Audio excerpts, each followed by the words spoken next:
The opening round in Austria saw a huge field, but unfortunately, a good number of those drivers didn't get to make it past turn one. Hopping over to Japan, Okayama's first turn might be another one that collects a few. So will the competitors be more circumspect about their approach? We'll find out soon as we get ready to watch round two of the Lotus 49 Grand Prix Legends Series. And you'll see it all live here on the Global Sim Racing channel. Hi, I'm Joe Peak, and with me in the booth is Samuel Ryman.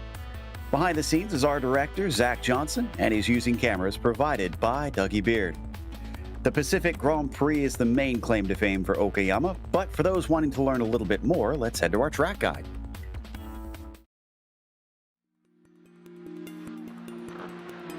Welcome to Okayama International Circuit. Located an hour's drive northeast of its titular city, it sits nestled among the green, lush hills in southern Japan. Built in 1990, it's most well known for the two visits Formula One made in 94 and 95. But since then, national and international touring car series have come to race here as well. Otherwise, the two available layouts are mostly used for club racing and amateur track days. The full course is just under 4 kilometers with 11 turns, and the short version is a measly 2 kilometers with 7 turns. It does this by cutting out the portion between Williams and Revolver. While hairpins abound throughout the lap, overtakes tend to be surprisingly hard. The first corner, Atwood Curve, and Hairpin are the main spots where drivers can attempt a traditional pass. Hairpin makes for unique battles though. The unusually steep banking for a road course, plus the switch back into Revolver, means that holding it around the outside can reward a brave driver. However, while it is a more modern facility, runoff in some places is shockingly small, and it can be easy to damage your car. This section in particular around Revolver, Piper, and Redmond gets slightly claustrophobic. The pit entry requires some practice since you must use the inside lane of Mike Knight, otherwise you'll get a penalty. While it might not see as much use in the real world, here on iRacing this track is part of the base content, and so new road racers will find themselves here frequently. With it being suitable for a wide range of styles of cars, it's sure to excite many of the competitors who tackle it.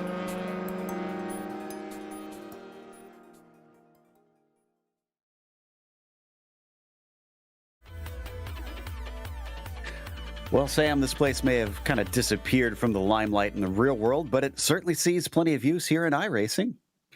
Yeah, well, I think one of the more notable things about Okayama on iRacing is it's one of the free racetracks that you get when you join the service, and I'm pretty sure it's the only free Grand Prix track, or at least former Grand Prix track on the service. I always I don't know, I find it amusing, but when I first came on iRacing and driving the circuit, I couldn't learn it at all until eventually I read the track description and realized, oh, hang on, I remember this from the 1994 F1 game, Jeff Crammond's Grand Prix 2. And once I put two and two together, I'm like, okay, no, I do remember this circuit. But it's a nice little place. It's quite flat, regular size, and, only 11 corners.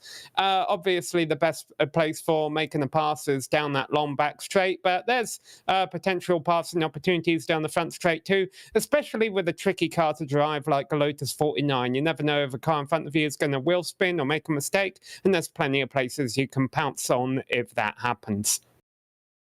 Yeah, a lot of hairpins around here, and we'll see if that plays well into a car with long braking zones. But in the meantime, let's take a look at the championship after our first round. Pretty much plays out how they finished, at least in the F1 standings. Jamie Fluke, we're not sure if he's going to be back for the whole season.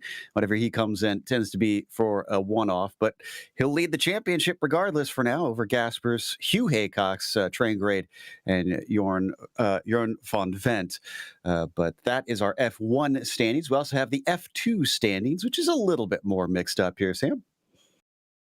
Yeah, well, these are the drivers who have a bit lower I rating than the drivers you see racing up front. And Robin Grummer came out on top of them last time out at Austria, 2 points over Chris Engler. So the Germans at the top of this standings, but still early in the championship, only 1 of 12 rounds complete. So you never know if Billy Bob Wright, Eugenio Massa, or Harry Ware could work their ways up too. We'll keep an eye out for those. Try to cover that as best we can. Now, the Nations Cup is scored by the club or nation that you are driving from.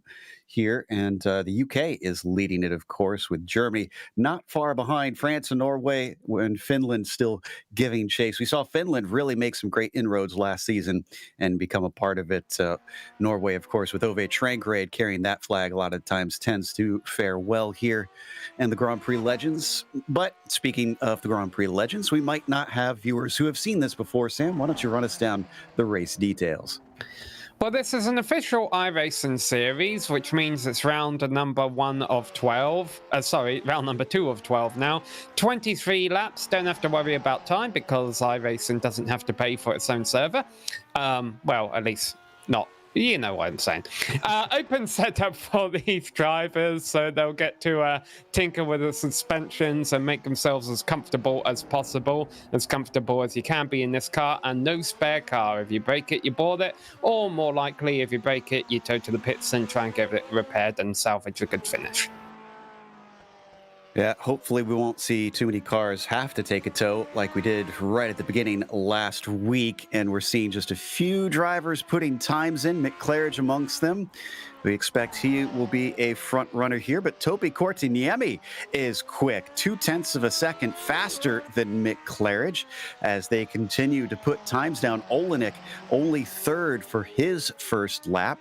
Our champion from last season had to really make a recovery from a poor qualifying at Austria. Hopefully he doesn't do the same here. Yeah, well, there's going to be a lot of different names on this scoreboard by the end of this qualifying session in 4 minutes. Once again, we have a single split. Still a massive car count, not quite as big as what it was at the Red Bull Ring last week, but we have 44 drivers signed up for this one session. So there will be widespread here, and lap traffic will definitely well, hopefully not definitely, but could play a factor later on in the race. And one thing I've noticed, Joe, I don't think anyone from our podium at the Red Bull Ring is actually in this race. So it looks like we're going to have a new podium. Oh, interesting. So Gasper's not showing up again. Would have thought we'd see him here today as Rob Olenek continues around on this second lap. They only get 2 of these to try and set their quickest time. So let's see if the number 1 car can manage to go faster. Ove Trangrade did, and he is now 0.2 ahead of Topi Kortiniemi. He's our provisional pole sitter. Does Rob have enough underneath him? The American comes down to the line. He's been pushed to 5th by this stage, and he goes to a 29.8. That's half a second quicker, only up to 4th, though. Yeah, Mick Claridge joining Ove Trangrade on the front row of a grid there, 600th short. Ove Trangrade, I believe, was our 4th place finisher at the season opener, so with our podium from Austria not being here, that's looking good for him championship-wise. It's a relatively short rundown to the first corner here at Okayama. So, you know, as long as you get a halfway decent start, if you start on the front row, you're not going to lose too many positions. But granted, it will be a standing start, and some drivers, I'm sure, will gain positions and some will lose them. It's not easy to make a perfect launch in this car. Toga Hisada has fared pretty well, and yet another of the retro cars putting himself into 7th. We switch over to the number 21 in the meantime. This is Colin Bentley on his second flyer. Just coming around the last 2 turns. Mike Knight and final corner. And he's got about 2 minutes left, so plenty of time to wrap this up. I see about 4 or 5 cars that have not set a single time yet down lower in the fields. I think Eugenio Massa, one of those. 31 flat, though, for Colin Bentley. Will put him up to 19th. Yeah, let's give a shout out to our driver currently 7th on the grid, Togo Hisada. He is the only Japanese driver, I believe, in the field. Here we go, watching Eugenio Massa. He has yet to set a lap time. He does have enough time, though, to wrap this up. And maybe it might be worth following the Italian around for a lap here, running the number 34 car. Remember, this is an official iRacing session, so that means he has the 34th highest iRating of the drivers in the field. In theory, means he should finish 34th position. Obviously, he'll be hoping for better than that. So now he exits the right-hand hairpin here, along the back straight, getting all the way up into 5th gear. The tallest gear on this car. Have to brake very early for this corner, obviously. See the car sitting down on its front suspension, and he's gone in too deep. Well, the sad news is that was actually his 3rd lap anyway, so those first 2 did not count. And Massa is regardless going to have to start from the very back. Weir, Anderson, and Reynolds also will too, as they are not out on track, so they don't have enough time to set a lap. That means our grid is set. And since we have so many cars to go through, why don't we head through that starting grid since it is effectively official from this point. And Ove Trangrade is on the pole with Mick Claridge starting to his outside.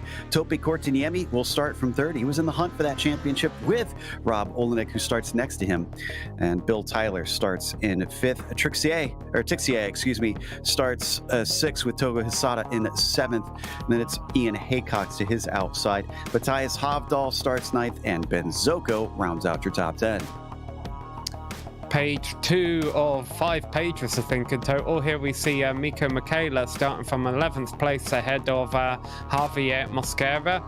Jeanne Lehmann will be starting from 13th ahead of Connor Tolman. Laust Olsen will start 15th place. Xavier Sanchez, number 5 on his car, but starting all the way back in 16th. John Olsen and Billy Bob Wright on row number 9 ahead of Colin Bentley and Yuri Wickstrom. David Rossi starts 21st, followed by David Presley in 22nd. Broomer, leader of the AM Champ, is 23rd. Bruce Nelson, 24th, followed by Gary Teal on the inside of the next row. Robert Plumley, 26th. Then it's Rasky, 27th. Tapia Vico in 28th. Pereira and Holman round out the top 30. And then starting in 31st position is Chris Hengler ahead of Hideki Kovisto, Dave Cohen 33rd ahead of Jorge Neva, Lewis Alexander 35th, James Andrew 36th, Andrew Eng, Jordan Soko, Thomas Zvarbak and Andre Jatou round out the top 40 and also round out the cars who turn times in qualifying. Everyone you see on this final page, no time in qualifying. So they are sorted by their iRating. And we're waiting for just a couple more, I think, to line up. They don't have too much time left here of our 44-car field. Will we get a cleaner start? And what will the race itself look like? It is relatively hot in spite of the cloud cover, 98 degrees Fahrenheit on the track surface here in Japan. And Ove Trangrade will start them off. There you see just a little bit of wind at 7 miles per hour today. Claridge known for having some decent starts with his first gear being set up for them. And that could net him track position. Will that be a key point here today as well? I think we just have 2 more cars to go, but we've got 3 seconds left. So that's about it. That means we're going to see the engines start to rev as the lights come up. And the green flag is out. It is a very good start for Mick Claridge. He is going to be able to get away and take the lead away before they get to the first corner, but fighting back. Ove Trangrade tries to go the long way around. That's not going to work. Behind them, very single file for most of the top of the field. A little bit of 3 wide in the very back, but everybody's tiptoeing through. We are clean for the first corner. Yeah, that was quite a sight to see. 44 cars. Oh, we do have 1 spin over at Williams, the exit of turn 2, but looks like it's off the racing line and out of the way. So now we come down into the passing opportunities. The first hairpin followed by this long back straight. Watching Atwood to see if anybody sends it in a little too deep. So far, so good, actually. So, yeah, seems like I think last week caused a lot of the drivers to be a little more wary, but look at Claridge having to defend as Trangrade tries to go around the outside once again, and Kortiniemi gets a foot in because of that, but it's hard to pass through Piper. Oh, he's going to pull the over-under. Look at that, and down into Revolver. Is he going to be able to get it done? No, it's going to be a drag race. Yeah, the problem is racing side by side through Revolver, they're really just shooting themselves because that allows Mick Claridge to open up a gap a little bit. But fortunately, they get themselves sorted out with Ove Trangrade in the silver position, and maybe they haven't lost Mick just yet. It was almost a brilliant move there from Topi. Almost looked like he backed out of it or something, or maybe missed a shift coming down that little short shoot into Redmond. So leading the way, Mick Claridge is going to be at the point after the first lap, being chased by pole sitter Ove Trangrade, Kortiniemi, and third, very closely followed by Rob Olenek for the time being. Really our first battle currently. I went back to try and find out who that was I saw spinning at the start. It was Yuri Wickstrom, who started from 20th place in turn 2 on the opening lap, and that's where they're going by right now. Had the single car spin off into the gravel and lost a bunch of positions. Someone locking him up down there. That's the 9 coming into Atwood Corner, Benjamin Zoko, who's unfortunately going to lose out with a poor exit now because Matthias Hovdal is easily passed on the uphill. A little bit of a kink down the back straight. Takes a look to the inside, coming down into hairpin. Nothing doing there. Well, maybe he will get something because it looks like Hovdal outbrakes himself. He'll get the car back into line and he won't give away the position. Nice and organised up front here. I guess everyone's trying to avoid a repeat of the Red Bull rim right now. It's a 23-lap race, but they'll click off in a hurry. The lap time's about 1 minute 30 around here. It'll start to click off quite quickly. And see, these are there's a battle going on back there. That chicane going up a hill is very long and agonising. Those turns feel like they go on forever, and it's very easy to get impatient with the cars in front. You can see them side by side coming into the final turn. That's Colin Bentley around the outside, Gary Teal to the inside. And once again, it is a matter of who is going to be braver on the brakes. Down into the corner behind them, giving the watch. Bill Wright hoping to try and pick up a spot, but no, can't quite get his nose in there. Colin Bentley still carrying momentum well, and in front of them also side by side. Take your pick. There is battles everywhere. Yeah, and Bill Wright, one of the more experienced drivers in the series. We're used to seeing him out there. And remember, sitting towards the top of the AM Championship. Oh, there we go. I spoke too soon. That was Bill Wright getting his wheels into the grass. And I saw that coming because he just went a little bit wide. And it's hard to stop when you're on the green stuff. Thankfully, I think he didn't hit anybody, did he? No, see, I was talking about his experience, and there he goes. He was able to make a mistake but recover from it. Even under duress, manages to be polite. So the Floridian continues on, and we'll keep an eye on that. Ooh, did we have a wreck down towards the back? Because, oh, that's Snelson, actually. Snelson off at the side in the 25. He'll get it going. I'm not sure if he hit anything, but that was out of hairpin. Yeah, not a best of races so far for Snelson. He was in 25th position in that number 25. We've seen him higher than that before, but still going. A lot of cars still going. We got the lead that's shaping up. Ove Trantre has ran Mick Claridge down, and Mick's almost starting to hold up a little bit of a train here. But we've seen this tactic before from Mick. He admits as much. He tries to get the track position first and then deal with the rest later. And Trangrade now is approaching. Now, ironically, this track is not known for being easy to pass at in spite of numerous hairpins. And not only is it Trangrade that is joining, it's Courtney who's up at this train. Yeah, and Courtney set the fastest lap of a race last time around. Mick Claridge was on the radio. Not really sure what you're saying to the other guys. That's saying, hey, stay behind me, we can catch a lap cars. Really know. But there's Rob Olyanek in 4th place in the number 1 car as well. So keep an eye on him. Remember that number 1 car means he has the highest I rating. And fittingly, he's also the current champion of the series, having taken the crown last season. But Mick Claridge was the one who was winning most of them. Who was that we just saw take a tow? Not sure. Hearing either the 40 or 11. Presley or Weir. Didn't quite catch the number of the car, so we'll look into that a little later, see if we can track down who that was that had some trouble. As we come onto the front stretch to start lap 5, Claridge barely 0.2 of a second ahead of Ove Trangrade, too far back to try and dive it into the first corner. But you never know, one little slip up out of that number 2 and a good exit out of the Norwegian, we could see an attack. Yeah, you can. Oh, and there's Tolman dropping down the order on our dynamic timing right now. And oh, that was just a bit of a glitch there. It looks like he's still out there on track.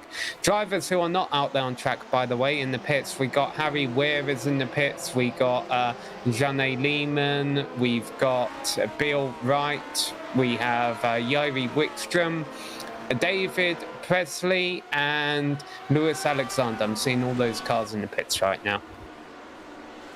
So an early end for a few drivers unfortunately, but not nearly as many as we saw last round. So it's a big hooray on that one, and I'm not too surprised. This series is usually known for pretty clean and gentlemanly racing. As there was a mistake there from Ove Trangarade. Courtniemi tries to take a look, almost gets into the rear of him. He's given space at the apex. Ove Trangare's going to get the inside through Hobbs, and we'll be able to fend him off. This is good news for Mick Claridge, giving him a little more breathing space.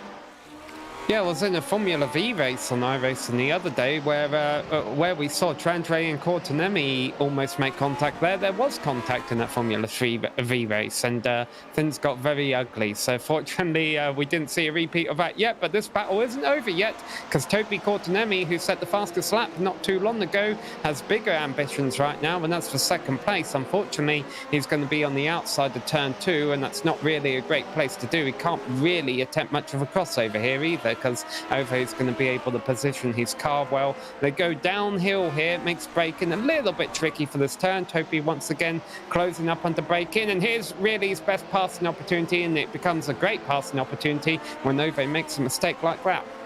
Yeah, just wide coming up through Atwood.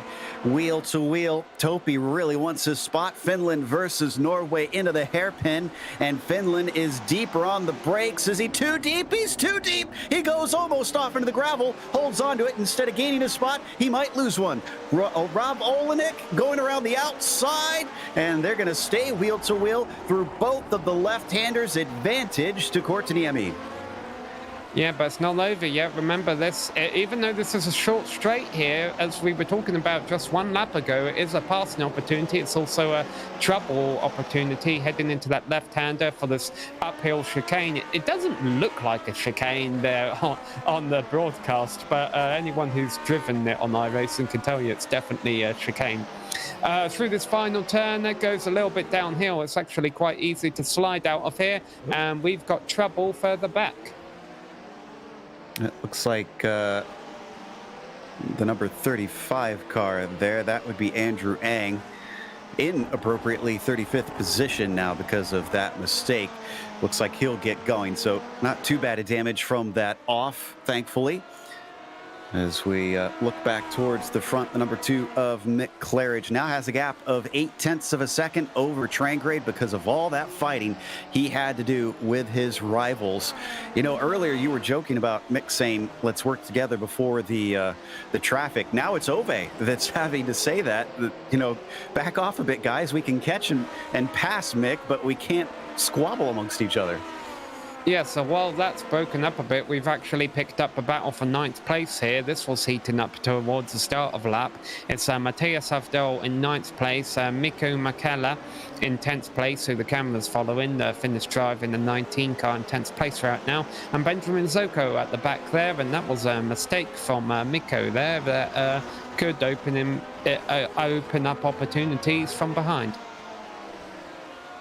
Indeed, Zoko started this race from 10th position rather, and is now down to 11th, so he's actually lost one since the start, and I'm sure he'd like to snag that one back. Little wheel spin there for Mikko coming off the corner.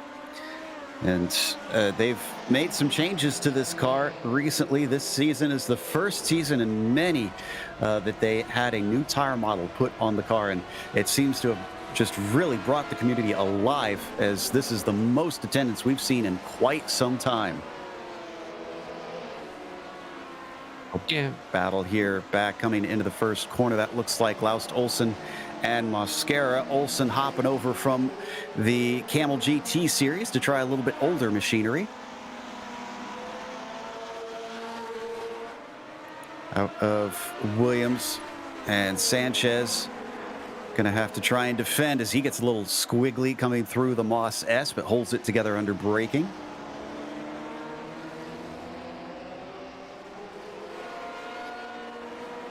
So they come off of Atwood corner now. Ooh, a very good exit from Laust Olsen. He's going to take a poke, looking to the inside. Behind them, change for position as well as Mascara overtaken by Colin Bentley. He's gone up from 19th now to 16th position. So Bentley picking them off one by one. Yeah, there was a slight glitch on the graphic that just appeared a moment ago. It was telling you the position changes versus the car number, which I'm sure wasn't the intention, but it was quite interesting in that it pointed out that Xavier Sanchez down here is racing in 14th place in the number 5 car. Which is, you know, I don't know if he just doesn't like the circuit, but you think he'd be a bit higher up than that.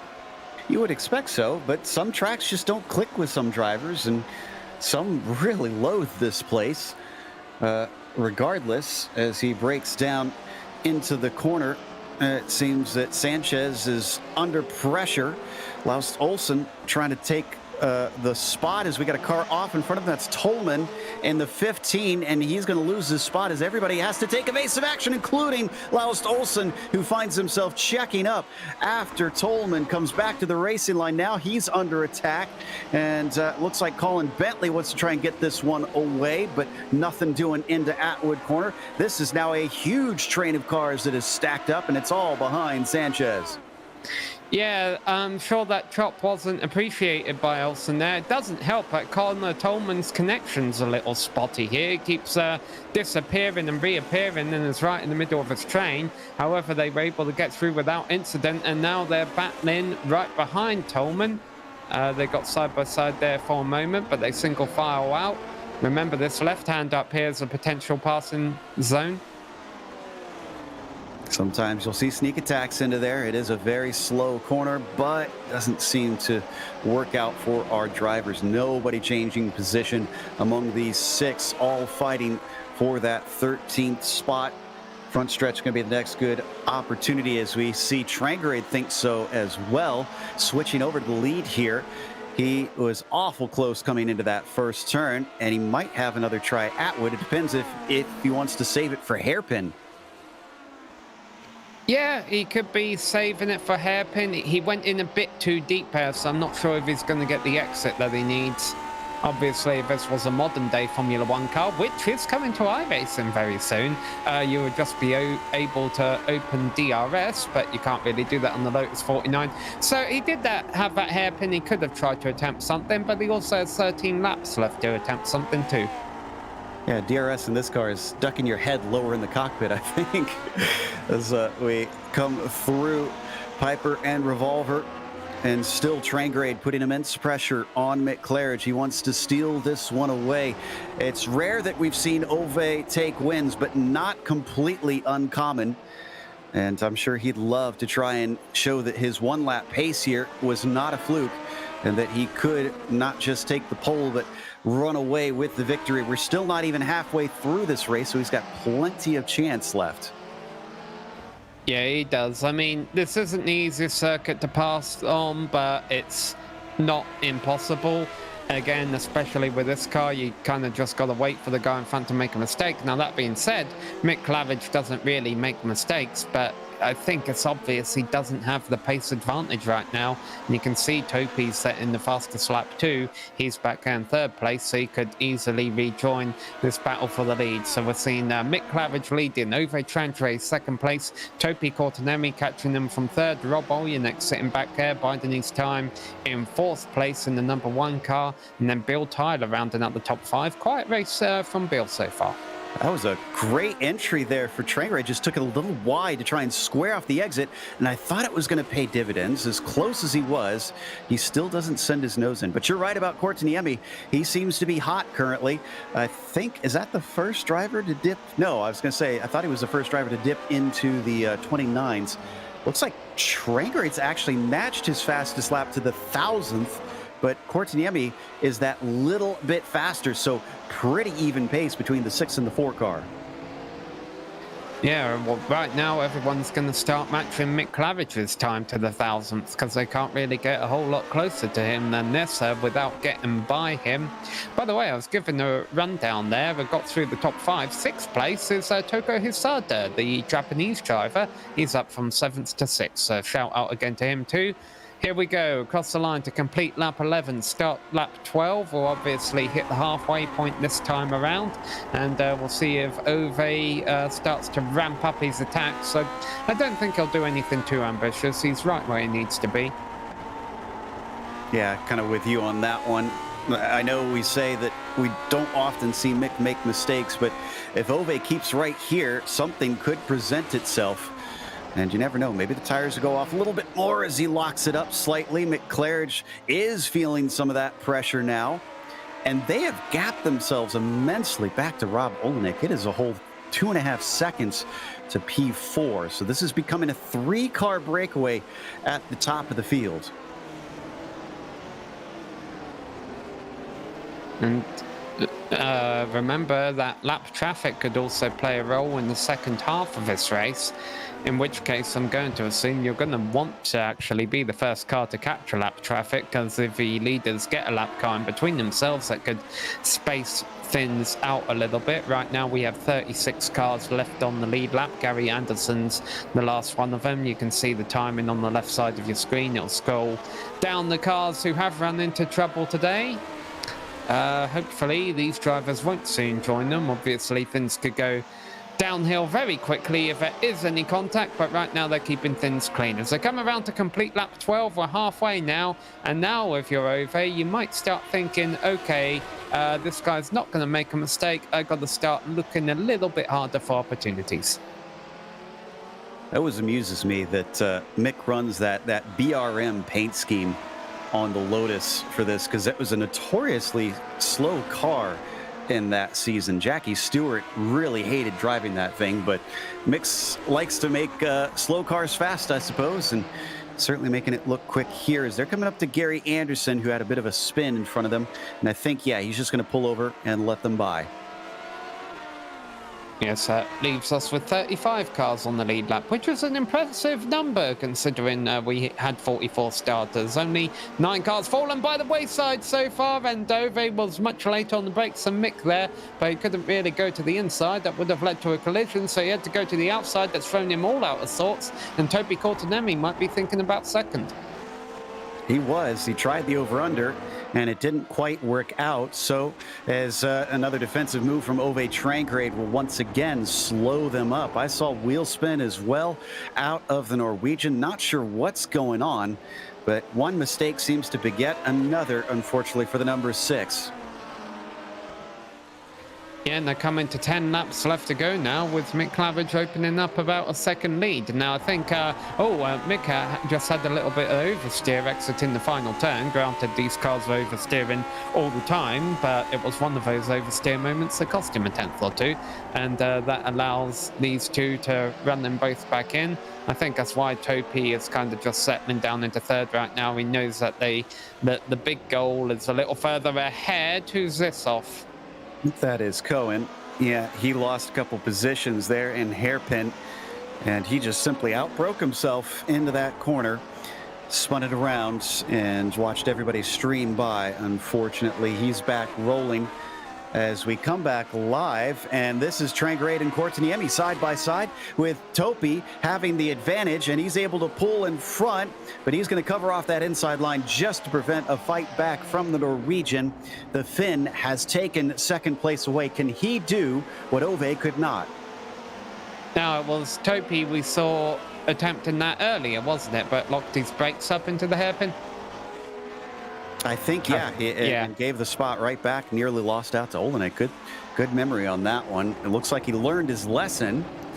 Now, can he match that quick pace that he showed a couple laps ago, taking the fastest lap, gun down McClaren and actually overtake him, because nobody's been successful at that yet today? No, we really haven't seen a lot of successful overtakes. It's been a lot of processional single-file driving, but I mean, we've still had some good racing out here, but I think the drivers know it's hard to pass. They had a bit of a chaotic season open at the Red Bull Ring, so they just want the calmer race today. So shout out to a couple of our big movers, Gary Teal, 25th to 16th, and Vil Holman, 30th to 19th. Yeah, a few drivers certainly managing to take advantage of that here, and I don't care if it's tough to pass. So we watch the number 4 of Topi Cortiniemi go by more of the lap traffic. Juteau is going to let everybody through. Could have briefly held up McClaren, but no such luck for the Finn. We'll have to wait for yet more traffic, which is way up the road. Svartback is the next one. He's probably a few laps away. You can see on the timing screens there's less than a second between Bill Tyler and Togo Hisada. I don't think Togo's really had a go at Bill yet, but it's something we're keeping half an eye on, the battle for 5th and for 6th, and you might just be able to see it. And the leaders escape the picture before they come into view, but there we are. There's 5th and 6th place right now. So Bill and Togo having a quiet race so far, but there's 9 laps left for that to change. And I love this from Hisada, running that Honda livery that we saw run by Ove Trangrade for many seasons. And Togo is going to fly that flag here today appropriately at his home track. He's getting awful close to Tyler, though. It's down to 0.2 of a second. Looks like he didn't get the greatest of exits off the final corner, so it's not going to be here. Yeah, well, I mean, you know, I said he'd been biding his time, being patient. I don't really think you can be patient anymore. Remember, there's really only a couple of good passing opportunities on the circuit. And with only 8 laps left to go, your chances to attempt an overtake may be reduced to the single digits now. We're glad to see Togo faring well here. We've watched him race over in the Camel GT series where he has great qualifying, but often has trouble in the races bringing it home. That's a lot more chaotic series than this one, so it seems like this is suiting the Japanese driver quite well as we once again turn our attention to the very front, and Kortaniemi has chopped it down to 0.4 of a second. He's having to do that as Trangrade is breathing down his neck, though. It almost feels like these two really do need to work together. They've been tripping each other up so much that neither's really gotten the good chance to try and get by Claridge. Yeah, it's really created for some interesting racing up front. We haven't really been able to take a look at some of the drivers further back in the field, but to be honest, there hasn't been a whole lot going on there. Like I say, we've had some battles, but a lot of single file running. Only about 10 cars of our 44 starters have fallen by the wayside through various spins and incidents throughout the races. The battling is definitely going on up front. Massive contrast to the season opener, and you might be saying, well, yeah, Samuel, that's because race 1 was at the Red Bull Ring, which is known for producing chaotic races, whereas Okayama tends to be a bit calmer. Where are we going for round 3 next week? We're going to Detroit next week, so make what you will out of that. That is going to be all about survival, and we'll see if we get a 40-plus car field on that one. Here we go.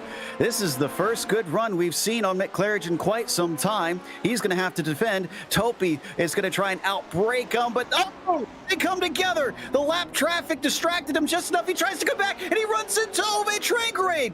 All 3 of our leaders taken out in the incident as Topi tries to let them catch him. Rob Olenek grabs the lead from 4th. Well, I'm sure we'll get a replay of that. That looked like a really silly move under braking. I'm not sure it was as much distraction of a lapped car. It was just not a great move. But Rob Olenek leads this race, but he makes a mistake. A big slide through the left hand himself. Still got that lapped car to deal with. He hasn't won this race yet. Still a lot of pressure from behind. And that was back row Bob that was trying to let everybody by. I don't think he did anything wrong there, honestly. Just it all decided to unfold right behind him. He's got to be looking in his mirrors going, what in the world is happening back there? And Rob Olenek now leads by about, back row Bob just got on the radio and said, that was interesting. So he definitely was watching all the craziness that was going on. Yeah. Robert Reynolds, that driver, the lap car who,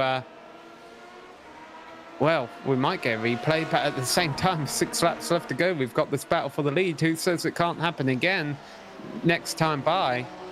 Yeah, Topi has been on it. Remember, Rob didn't seem to have the pace there for quite some laps because they had dropped him before, I want to say halfway through the race. So Topi could have the legs over Rob Olenek. He takes a little bit of a peek, but then gets back in line, coming down to hairpin. Behind them, it is Mick Claridge, and Ove Trangrade has dropped down to 4th after that. So it's all shuffled around.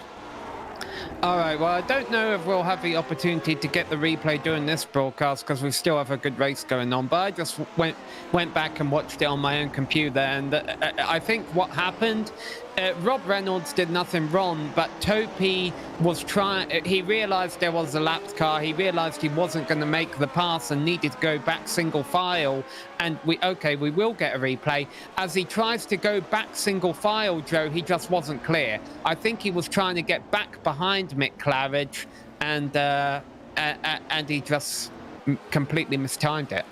To his credit, he did lift. I said this is a very gentlemanly group, and I think he knew that he kind of made an oopsie, so he tried to get the positions back in both cases, really, because he kind of turned into Ove as well. But he did come back into second eventually. I think the other thing that may have thrown Topi off is that Mick Claridge he was defending all the way on the inside of a circuit, and at the end of a straight he kind of started to come back towards the racing line. I wonder if Topi is racing on a single monitor, he might have still thought Mick had given him more room, but ultimately it was Topi's mistake. But here we go, we need to stop thinking about that because there's still a battle for the lead here with Rob Olyanek being challenged by Topi again. Trying for the over-under, and just so hard on that downhill dip to get the power down. You could see Topi just could not find the traction. Here we go, though, and defensive move from Rob Olyanek down into Redmond. He sends it in a little too deep, though, trying to cut back. And is this the lead to Topi Korteniemi for the first time this race? It might be around the outside, and there he goes. Topi Korteniemi is your new leader. Very nicely done, but it's not over yet. They're coming to the line with 4 laps left to go. And why has Ove Trantre disappeared from the timing sheets? He spun, and I think he just had enough today. He took a tow. It looks like he is not too happy about how today has gone and has decided to retire early. Meanwhile, look at this. First, second, third. Could cover him with a blanket here. Oh, but they all kind of checked each other up, though. Topi slid and Rob had to back out of it, and then Rob slid, so Mick had to back out of it. It creates a little bit of spread between them. Oh, boy, that was almost one up the back there. But, wow, that's really bad news for Ove Trantre, because remember, he had a great opportunity to make up some points here, even if he hadn't won this race. And now that he's taken a tow with 4 laps to go, with the amount of cars left in this race, that's going to drop him way outside 30th position. Yeah, and this will wind up having to be a drop week for him, no doubt. The top 3. Oh, what a mistake from Topi! After all the hard work that he's done all race long, one little bobble throws it away, and Olyanek is once again your leader. Well, for how much longer, though? Because Mick Claridge was all over him. And all of a sudden, that battle that was for 5th and 6th is now for 3rd and 4th between Bill Tyler and Toka Hazada. Because, of course, they got a position right now from Topi spinning. They got a position a couple of moments ago from Ove Trantre retiring from the race. But I have to say, Joe, Topi just didn't look comfortable leading this race. And I'm not going to say it's not surprising that he spun, because he's a heck of a driver. And so I would have thought he would have kept on the circuit, but maybe the car was damaged. You know, maybe he was having ill effects from that contact. But right now, Rob Olyanek is the one sliding all over the place, looking out of those 2 little circular mirrors, I think, a bit more than looking out the front of his windscreen. Yeah, they've become old rivals at this stage. Oh! Time! Unbelievable! And Mick Claridge, didn't we have a race like this at Le Mans last year? Where everyone just kept wrecking, and all of a sudden Mick Claridge just found himself the lone survivor? It's a silver platter day for Mick Claridge. He's lost the lead and then somehow winds up back there without having to make a single pass. And he's only got 2.5 laps to go, if anything.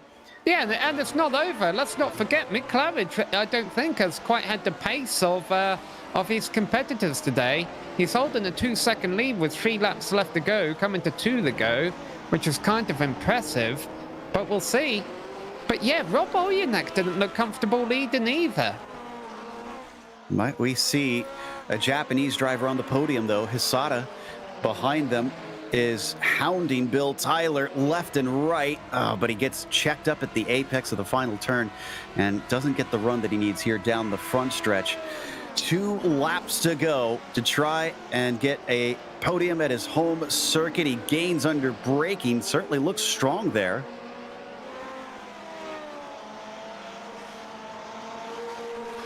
Oh, a very slow lap car down here on the straight for these drivers to navigate.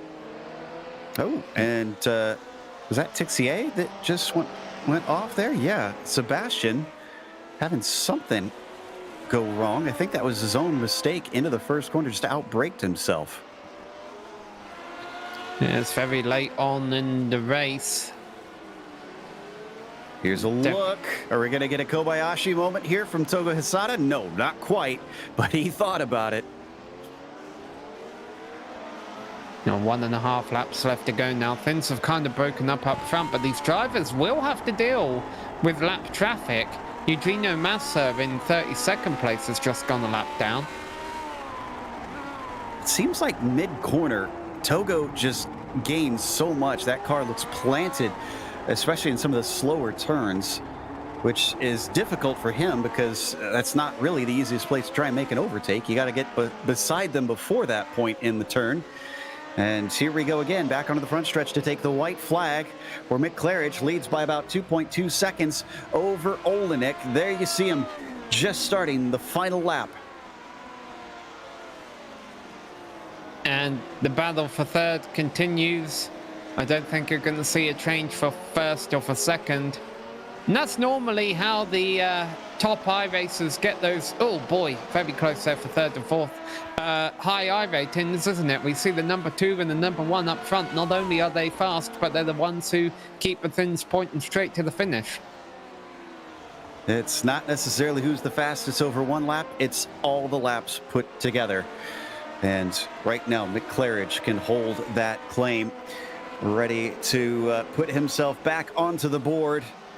But we're not sure if he'll actually be able to take part in this full season. Still, this could be a wonderful parting win for him, an unexpected one, based on how the middle of this race was looking before.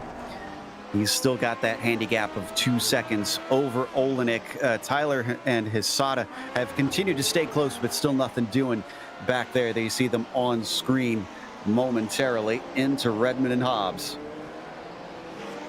Yeah, 9th place will be interesting to watch across the line too. But here comes your provisional race winner. Indeed, Mick Claridge out of the final corner. We led it the first part, and then suddenly we shuffled down the order. It came back to him in the wildest way, and Mick Claridge will win round 2 at Okayama. Olenek in second, and Tyler in third, as it looks like a mistake in the final few corners sent Hisada back about a second. He'll still get a handy 4th at his home circuit. Yeah, keeping an eye on some battles throughout the rest of the field. Looks like Alexis Tapla-Vico has gone out from 15th. He started the final lap in 15th, has lost several positions. Most everyone else holding their position. Here is Vico. He's still going, but he's down in 18th now, I think. That's Olsen in front of him, and he just can't get the run. So Olsen's going to be able to hold 17th over Alexis. Oh, spinner. Robin Brummer running in 23rd. Coming out the chicane on the final lap. That'll cost him a couple positions in the 32 car. He's got it going again. And it'll cost him in the amateur championship, the F2s, as he falls to 24th. I'll have to try and check to see where our highest AM driver is. But yeah, Brummer making a critical mistake at the final moments. And it looks like we have 30 drivers on the lead lap in the end. Andrew Ang is going to be the last of them. Believe that'll take us to a break here on the Global Sim Racing channel. We'll come back with the official results here of round 2. We'll also come back with driver interviews, so stick around.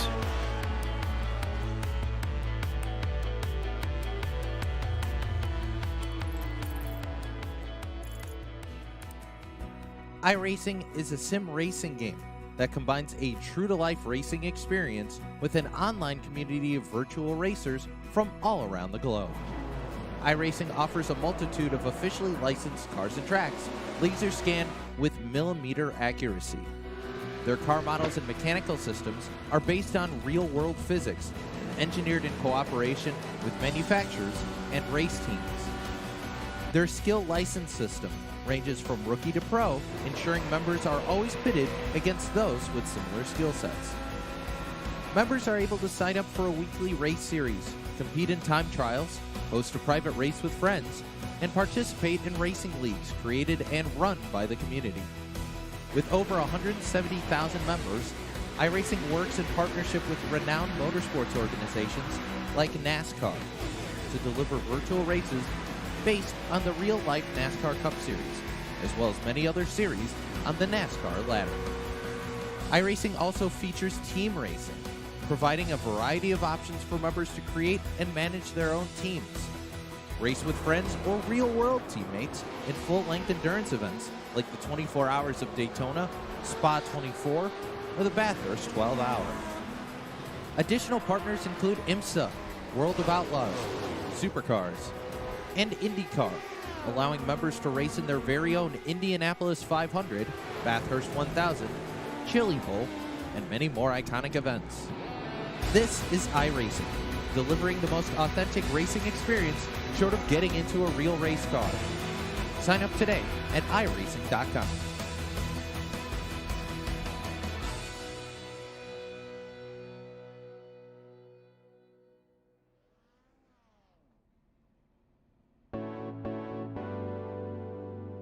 Welcome back to Okayama. We just watched round 2 here of the Lotus 49 Grand Prix Legends Series. And it was Mick Claridge who took the win. And despite getting in the lead at the very first corner and leading the first half most of the way, he unfortunately tangled with Topi Kortiniemi and then fell back and watched everybody in front of him make mistakes, allowing him the lead and the win once again. Olenek, second place, has got to be kicking himself because he maybe could have had that win if he didn't go wide very late in the race. Bill Tyler gets a, I want to say quiet third, but he had to fight for it. He still got that third ahead of Toga Hisada, who just missed out on a podium in his home country. But a fourth will be a handy bit of points for him. Kortiniemi, a mistake after leading sent him flying into the barriers. He still collected a fifth as Matthias Hovdahl. We didn't really get to cover him at all during the race, finished sixth. Ben Zoka was P7. Tixier had a late race spin and took eighth. Ian Haycock's ninth, and Miko Michaela in 10th. John Olsen started in 17th, worked his way up to 11th. Xavier Sanchez finished 12th place in the number 5 car, so halfway decent result there. Connor Tolman finishes in 13th place ahead of Colin Bentley and Javier Mosquera, rounding out the top 15. David Rossi started 21st, moved up to 16th ahead of Lars Olsen. Alexis Tapia-Vico, who we saw have a mistake late on in the race. Granted, though, he still finished 10 positions higher than where he qualified, ahead of Robert Plumley in 19th and Phil Holman in 20th. Hangler finished 21st, probably going to overtake Brummer in the points there for the F2s, as Pereira was 22nd, Koivisto 23rd, and Brummer, late race spin, set him 24th. He would have finished ahead of Hangler, I believe, if it wasn't for that. Kraski was 25th, and Snelson at 26th. And it's Cohen, Andrew, and Jordan Zoko, with Andrew Ang finishing in 30th. From there, you get cars who finished a lap down, some of which had some issues, and I think we only had about 35 or 36 drivers who saw the checkered flag today. The first man to see that checkered flag was Mick Claridge, and we'll talk to that winner who started in second, used that handy first gear that he loves to set up for the start, and managed to get himself into the lead. But Mick, you seem to have found yourself falling out of the lead due to some circumstances a little bit out of your control. But if ever there was an argument for karma, I feel like this race might be won. Oh, not hearing you, Mick. See if we can get Mick mic'd up and ready to go here, as we love getting to talk to him. A regular here on the channel, has done some commentary for us. Mick, you got a copy? Sorry, mate. There we go. Now we gotcha. So, do you feel like This is what it's like when you retire, you know? so? Do you believe in racing karma? Because it certainly seemed to be playing in your favor today. Do you know what? I couldn't believe it. Well, first of all, let me just go. Yeah, that first gear I did. I practiced a lot this morning about just on the starts, and I just found out that if you can get away with using a really low first gear, just do that, and you get a real good start. If you don't wheel spin, it's so hard not to wheel spin. You can't even floor it in second gear now. So I think I weren't full throttle until I got up to third gear. But anyway, got the lead, and then I was the slowest out of a lot of them today. You could see that. And then I couldn't believe it. I know Toppy. He just told me about what happened. I didn't actually know what happened, but he said he veered onto the inside as he hit the brakes. But I tell you what, I've probably done that 50 times as well in that braking zone. It's such a weird braking zone. If you're on the limit of the brakes, it just seems to dive in, and you can't do anything about it. If you try and hold it straight, it will spin out on you. So that was that. And then, the karma happened. It was just unbelievable. I was watching Rob, and then I just saw Toppy it just looked like he steered off to the right and just thought, now I've had enough of this. And then Rob, poor Rob, braking marker. What can you say? Yeah, he won a championship, and then last round he had bad qualifying. This round just couldn't seem to keep it ahead of the faster drivers. But talk about that new tire sum. This is a thing that a lot of drivers in the Lotus 49 have been waiting very patiently for. And now that iRacing's brought it out, what are your thoughts? I think they've absolutely nailed it. I was talking to Christian Chandler about it for a while. He asked for a lot of feedback from the guys, and I gave him mine, and I just said, mate, this reminds me of the old Grand Prix Legends sim, the original sim. And, I was just talking about it with him, and he said that's actually what we was aiming for. And I didn't know that. And for me to say that to him, and him to agree and all the rest of it, it's got all the good things that Grand Prix Legends had, where you got the four-wheel drift now and you got the throttle control, and it hasn't got any of the bad points, like the slow corners stuff and all the rest of it. It really feels good. It's really hard to drive. I think it's by far the hardest car we've ever had. In all the years, and I'm even going back to when the car was released. It was sort of bordering on this, but it is really tough. And on cold tyres, it is just so hard to get the power down. Really good. It's really good. I can't praise them enough. They've done such a great job on it. Well, you managed to get that power down today and take that lead and the win. Anybody you want to give a thank you to for this one? Just the usual guys. I don't actually think any of them were watching because I never told anyone I was racing this week. I know Jamie is, the Mackenzie boys. Don't mess with the Mackenzie boys, Joe. Okay, I will look out for them. And that was our winner, Mick Claridge, here today. And we have the man that it was a little bit apologetic. I believe Sam has caught up with Topi Kortaniemi, who finished in 5th. Yeah, Topi, you finished 5th, but it wasn't exactly a clean incident-free race. Can you talk to us first about the incident in the hairpin and then about the spin that took you out of the lead? Yeah, you mean the incident with Mick? Yeah, I checked the replay, and I kind of drifted to the inside in the braking zone, so it was basically my fault. And then I apparently... in the aftermath, I think I bumped Uwe, and I tried to wait for him, but I wasn't sure if he DNF'd or kept going. So I kept going myself, and then I just spun. Yeah, with regards to your spin, was that a mistake on your end, or was your car damaged after the contact? No, I just spun. Oh, okay, that's fairly simple. I saw someone in the YouTube chat saying that you were racing with a new VR headset. Was that the first time? I think I raced, last season at Mid-Ohio was the first time with the VR, but for this season I have my new rig, so it's a new rig for new season. All right. Well, hopefully it brings you better results throughout the season. How are you feeling? I mean, obviously this race didn't go to plan, but you still salvaged 5th place. Yeah, I know I had the pace to go for a win, but These happened, and I still had fun. It was a good race with the guys. Yeah, we just had Mick singing the praises of the car, saying it's really fun to drive, and it was definitely fun racing from our perspective. It was a great race to watch. A little bit of a shame to see so much contact there late on, but everyone seems to be in good spirits. And now we head to Detroit. How are you feeling about that? I've never been in there in the 49, but I really like Long Beach, so I think I'm gonna like Detroit.